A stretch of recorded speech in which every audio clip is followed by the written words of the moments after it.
Welcome to ரைடோகிராஃபி.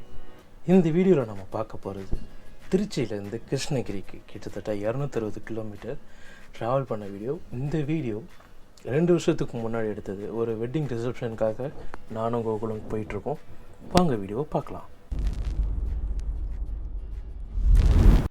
நீ கொடுக்க போகிற 500 கிஃப்ட்டுக்கு 1000 பெட்ரோல் போட்டுறலாம் தெரியாத. ஒழுங்காக பஸ்ஸை பிடிச்சி போனோமா, சாப்பிட்டோமா, அட்டன் பண்ணோமா, வந்தோமான்னு இருக்கணும். ஒழுங்காக போயிட்டு ஒழுங்காக வந்தேன். எங்கள் அம்மா சொன்னாங்க. நானும் பஸ்ஸில் தான் போவேன், வண்டியை கொண்டு போய் பஸ் ஸ்டாண்டில் போட்டுறேன்னு சத்தியம் பண்ணிட்டு தான் கிளம்புனேன். ஆனால் நமக்குள்ளே இருக்க ரைடர் தூங்கவே மாட்டான். நாங்கள் அப்படியே காலையில் பிளானை மாற்றி விட்டு ஆக்ஷன் கேமை தூக்கிட்டு நாங்கள் பாட்டு கிளம்பிட்டோம். என்ன ஒன்று, கிளம்புன ஆர்வத்தில் நாங்கள் அந்த ஆக்ஷன் கேமை போட மறந்துட்டு நாமக்கல் தாண்டி தான் ஆக்ஷன் கேமே போட்டேன்.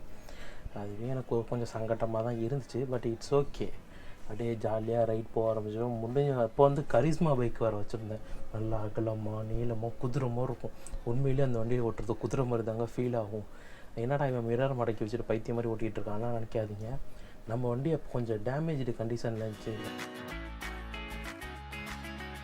இந்த மாதிரி பேரிகாட்டில் எப்படி ஒரு பெண்டு அப்படி ஒரு பெண்டு போட்டோம் அப்படின்னா நமக்குள்ளே இருக்க ரேசருக்கு முழிச்சுக்குவோம் என்பது எழுதப்படாத ஒரு விதி. ஐயா கையோட்டும் போது குறுக்கு வரீங்க, நல்லா இருக்கு. அதெல்லாம் கையை ஓட்டுற அந்த அடிமாடு ஆளை மூஞ்சியும் பாரு அப்படின்னு அவர் சொல்லியிருப்பார். நாங்கள் கொஞ்சம் சேட்டை பிடிச்சாலுங்க பேசிக்லி. இந்த பார்த்தீங்களா, இந்த வளைவாக இந்த கோடு போட்டு வச்சுருந்தாங்க. அந்த ஜீப்ரா லைன்ஸ்லாம் யாரும் இல்லை அப்படிங்கும்போது நான் இப்படி தான் ஏதாவது சேட்டை பண்ணிக்கிட்டேன். ஏன்னா அந்த நேரத்தில் வண்டி கண்டிஷன் கொஞ்சம் மொக்கையாக தான் இருந்துச்சு. ஸோ எங்களை நாங்களே ட்ரோல் பண்ணிக்கிட்டு ஜாலியாக ஃபன்னாக போயிட்டுருந்தோம்.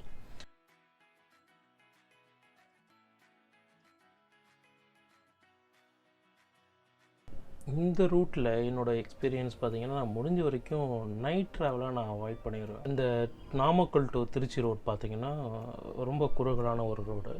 நைட் டைமில் பார்த்திங்கன்னா நிறையா ட்ரக், லாரிஸு, கார்ஸுன்னு போயிட்டு வந்துக்கிட்டு இருக்கோம்.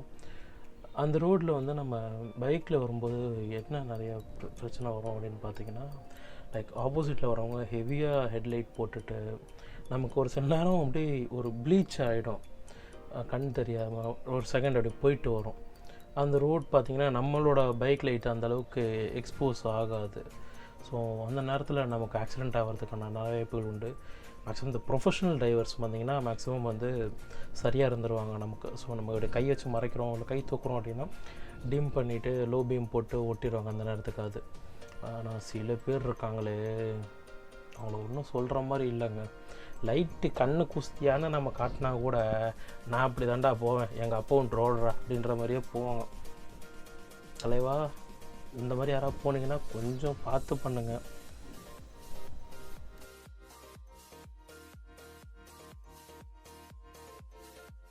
ஒருவேளை சொத்துக்காக உனக்கு இந்த பொழப்பு தேவையா அப்படின்னு என் மனசாட்சி என்னை கேட்டாலும் அது தேவை தான் அப்படின்னு என் மூளை என்னை அப்படியே சப்போர்ட் பண்ணி அப்படியே இந்த மாதிரி ட்ராவல்லாம் நிறையா இப்போ பண்ண வைக்கும்.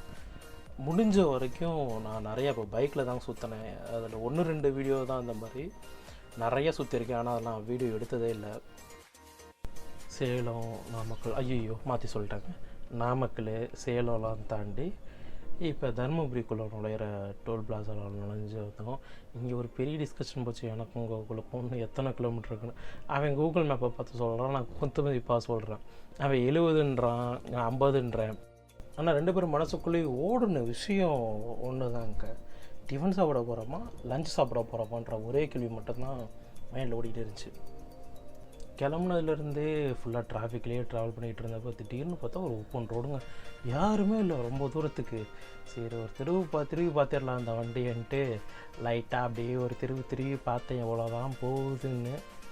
குதிரை தானே கடன்னு ஓடிச்சு, ஏதோ டொடக்குன்ட்டு. இருக்கா எப்படா இறங்குன்னு இருக்கா. நான் கொஞ்சம் குண்டாக இருப்பேன், எனக்கெல்லாம் ஊசி போகிறதுக்கே கையில் நரம்பு தெரியாது. ஆனால் இந்த வண்டி கொஞ்சம் ஹெவியான வண்டி. ஆனால் அதை ஓட்டிக்கிட்டே இருக்கவும் க்ளவுஸை கழட்டிட்டு பார்த்தா கையில் நரம்பெல்லாம் ஓடுறது தெரியுது.